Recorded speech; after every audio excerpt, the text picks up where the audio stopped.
This is a treasure chest. This is essentially a treasure chest to hold about $15,000 to $20,000 worth of silver. Hello, I'm Danny. Welcome to Coin Time.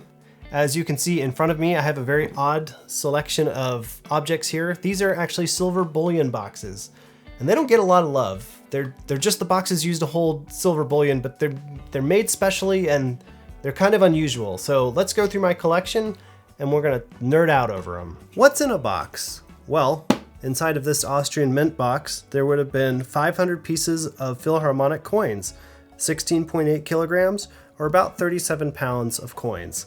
To hold 37 pounds, you need a pretty structurally sound box, especially if it's shipping around the world.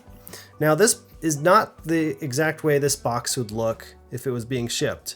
If it was actually shipped, it would have this little seal piece here, and the shipping straps would go right here. The weird thing about these boxes, they're really not meant to be used after they've been used for shipping. They just kind of become this strange empty shell after that.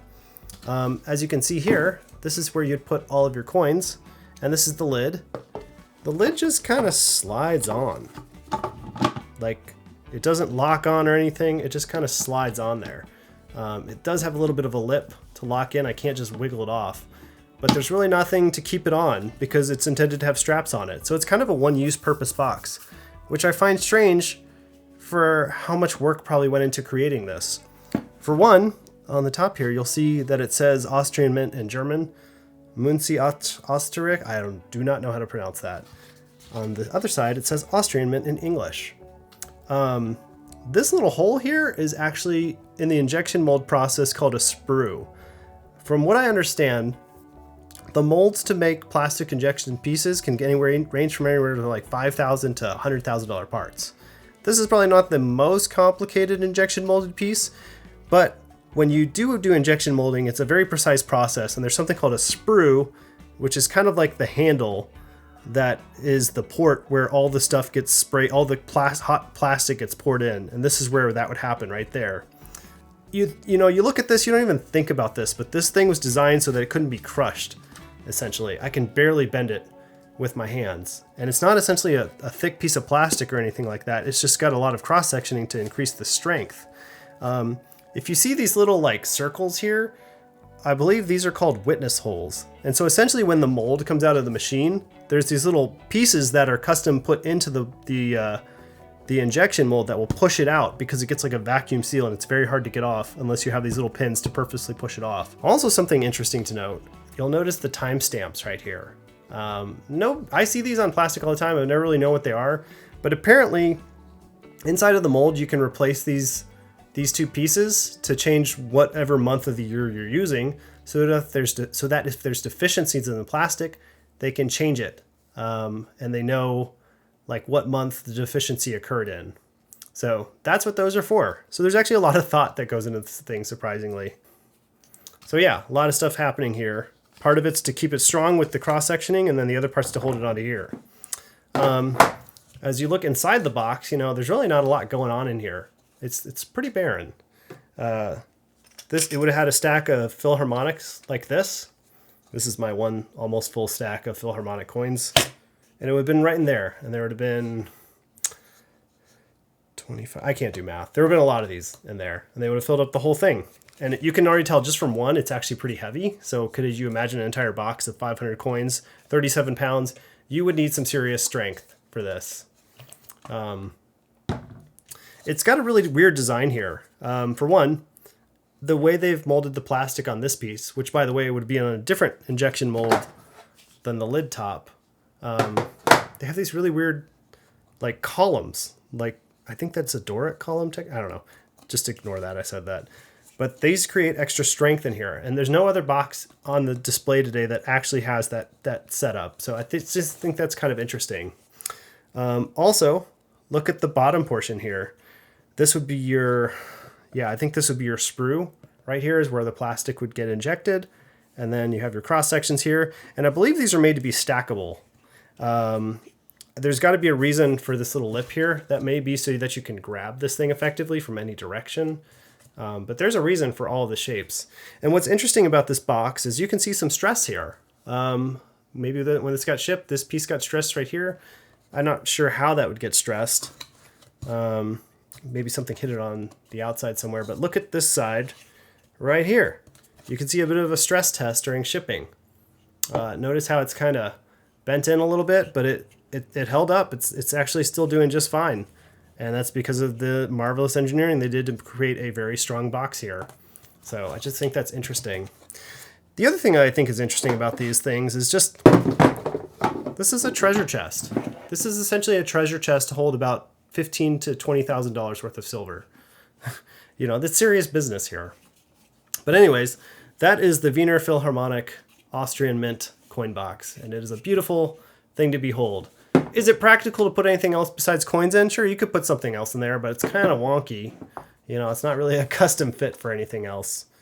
But that's the size of my hand compared to it, so pretty big. There you go.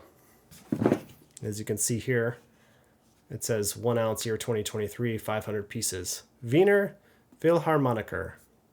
Next up, we have this beautiful Geiger Edelmetalli. It's a box of silver.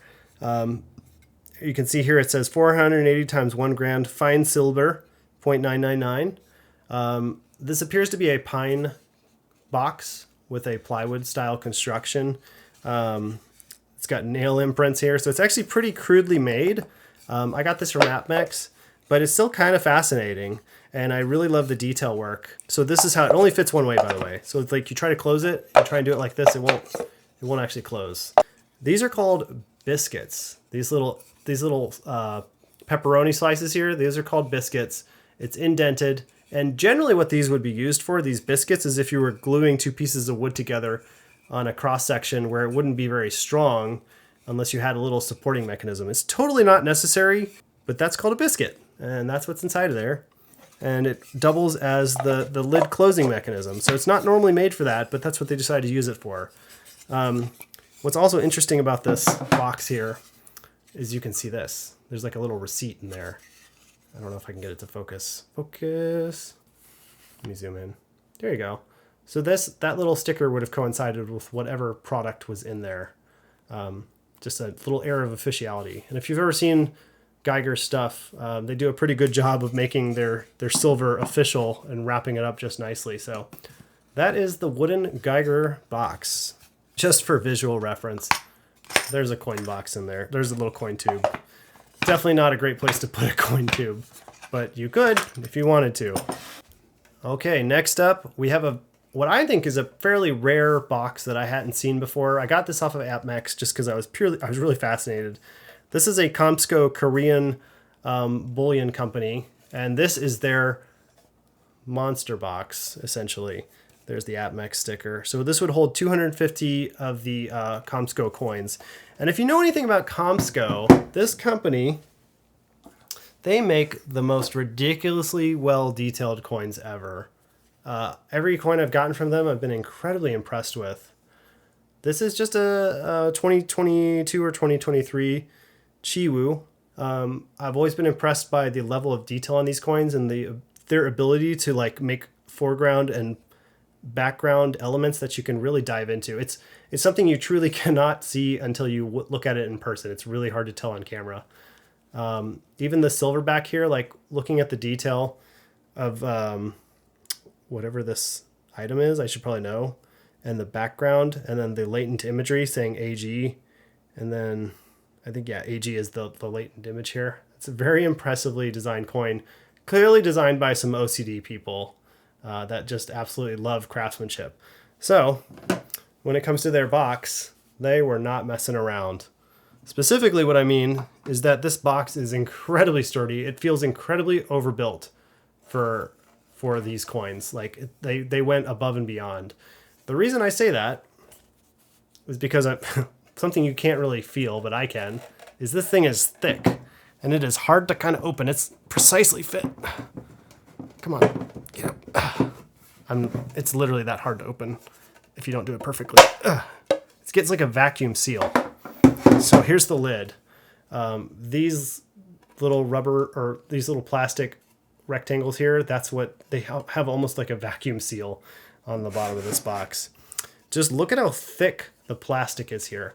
And also, this is a very sturdy plastic. It doesn't feel like the normal kind of plastic that I felt on the Austrian Mint or the New Zealand Mint stuff. Like this feels like it's a higher grade for sure. It's just thick.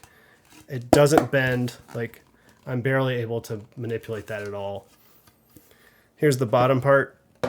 Pretty dang boring and simple on the inside, but just look at the thickness of those walls. Those are some thick walls, boys. You can see here they have some little errant channels down here. I think that's probably designed specifically to foster these little grips down here so that you can stack this on other ones. Look at the channels here that are used to kind of strengthen up the bottom of the box here. And then they were really proud of this. They actually made this in Korea. Not all of these boxes have an actual label of where they were made, but this one, they were like, you know what? We want people to know we made this in Korea. I don't know a lot about KOMSCO outside of their coins, but the fact that this box says Korean Minting Security Printing and ID Card Operating Corp makes me think that, well, that's what KOMSCO stands for, but also that they must do a lot of governmental functions in Korea to do coins and stuff, and they take it very seriously. And their silver coin is just one instantation of that, and also this box. Just very impressed with this overall. It's definitely a high quality box you would not see in other places. You could definitely put something in here if you didn't want it to get squished. It's definitely made for a lot of weight. Now for some fun boxes here. These are the New Zealand Mint coin boxes. I'm not sure if they're made expressly just for New Zealand Mint. They may be made for like other islands that make coins as well, like New or Papua New Guinea or something, but the New Zealand ones specifically I bought because I like the artwork on them. Here I have the Donald Duck 2022 Christmas box, and as you can see, it's pretty dang sturdy. They obviously custom match the colors here with the sticker, and then similarly on the Star Wars, it's the exact same box here. It's just a different color scheme and different stuff. So there you've got Grogu or Baby Yoda. And then it shows the mintage, so silver 999. That is the 39mm coin. It's worth $2 each. It's got a mintage of 25,000 from 2021. You can see the little Australian Mint or the New Zealand Mint sign there. And the Disney, Star Wars, all the licensing has been done on these things. So what do these things look like inside? So here's the Donald Duck one. I love how simple this is. Look at how the wreath has absolutely no shading in it whatsoever. It feels kind of lazy, to be honest. Pretty barren on the inside here. It's all red. Fits 200 coins in there. If you wanted to see what kind of coin would go in here, I don't have the tube, but I do have the Donald Duck coin here.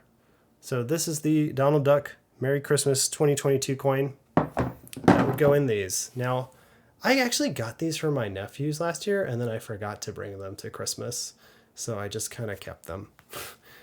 But there you go. It's actually a really nice little coin. These don't go for a lot right now. They're not worth much, probably because they're Christmas specific and it's like a one-use kind of coin. It's like, cool, silver Christmas coin. Never going to use this again. But if you really love Donald Duck and Christmas, you can get a whole box of these things with the custom artwork. And that's primarily why I like these boxes, is just for the artwork. Obviously, as you can see here, these are very stackable. They nest into each other just a little bit there. So they stay on top of each other. I should zoom out just a little bit. There we go. Yeah, so you can see they kind of nest on top of each other. Just right, just maybe a smidge of wiggle room. If you look at the openings here, this is where the straps would probably go. Down here and over here. Also, there's the AppMex logo. I think I paid like 15 bucks for this, which is totally probably not worth it, but they're just interesting. It's like I said, these are treasure boxes for your coins. And so if you really like this stuff, this is kind of a way to own that coin without really owning it. It's part of the history of it, you know? I know it's just a distribution box, but these boxes are tough. They had to be made tough to send this stuff out. So I think that's a fascinating aspect of this. We got the Krugerand box here. A lovely lifeless gray color. So as you can see here, what I find so funny about this is the Krugerand actually has a barcode here and here. Like as if you would go to Walmart and just scan the barcode on 500 silver coins and check out, you know, and buy $20,000 worth of stuff. Like just absolute insanity to think that that needs a barcode. Like, I guess that's how their system works, but I mean, that just speaks, they probably sell a lot of them. So inside of this little wonderful box of joy, you would have had 25 tubes and 25 coins per tube. 20 tubes, 25 coins per tube for a total of 500 pieces. The way this differs from the other boxes is it's actually a slightly more matte colored box, and it's a little bit more flexible. It actually feels like it's made out of a cheaper kind of plastic. As you can see here, this is where the straps would go. It's already got a built-in indentation for it. No locking once you get those straps off though, it just kind of comes right off. It does have some teeth here that would go on the box.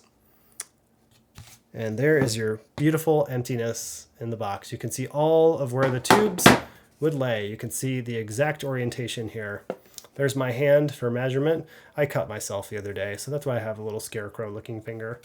But you can see the channeling, or the, there's a name for this and I'm butchering it, but the cross-sectioning here, that makes this a way stronger box, because if it wasn't there, this plastic would be a lot weaker. Here's how it looks on the bottom. Your sprue hole there where they started things. A lot of these appear to have this little recycling logo, but I have no idea what that really means. So yeah, it's also got your little handles here. So there you go. It's a pretty plain, boring box. I do appreciate the artwork though. The spread out typeface of Krugerand silver. And then if you look at the coin tab, I think these are called decibels or demerits or something, these little key things. But if you look at the actual Krugerand coin, which I've so conveniently brought here, you can see they're pretty much on the same scale. Like, they're pretty much almost the same size. And you can see those little circular divots there mirroring the plastic. It's the same on both sides, which is a whole security measure that they implemented for coins so people couldn't scrape the edges off. But anyways, zoom that out. Yeah, so that's your Krugerand box. They have a beautiful little picture of the Krugerand. I like the graphic design. It's very simple. But yeah, you know, when this had 500 coins in it, it was probably an incredibly exciting thing to open. But now that there are no more coins in it, it's not quite as exciting. Let's look at some of the logo stuff here, or some of the typing. So yeah, it just tells you repeatedly over and over, this is fine silver bullion, Krugerand 2022 1 ounce. But yeah, I do appreciate the little bit of artwork. You know, they take pride in this stuff. They have to pay for that. That is a custom mold right there, just to do that. So there you go. Now, just as a little bonus here, this is the a Somali Republic coin tube. And you'll notice it has the top of the tube here kind of shaped awkwardly or off-centered. That's because if you do it over, it's really hard to get this thing off. There's no thumb thing to put your thumbs on to get it off. Really, the only way to do it is to awkwardly try and push this over. Oh God, it's so difficult. Put it over like that so you can dip a thumb under and pull it off. As you can see, I have Britannias in here. So yeah, this is a pretty well constructed tube, but God, I hate the way they designed this tube top because it's really hard to get off. But there's the Somali Republic custom tube. Nice and thick, like solid.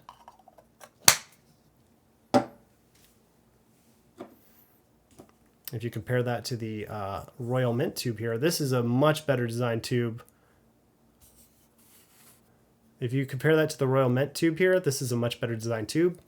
Notice how it has these little indentations on the bottom. Focus. So all you need to do to take this one off is you just rotate these, and it naturally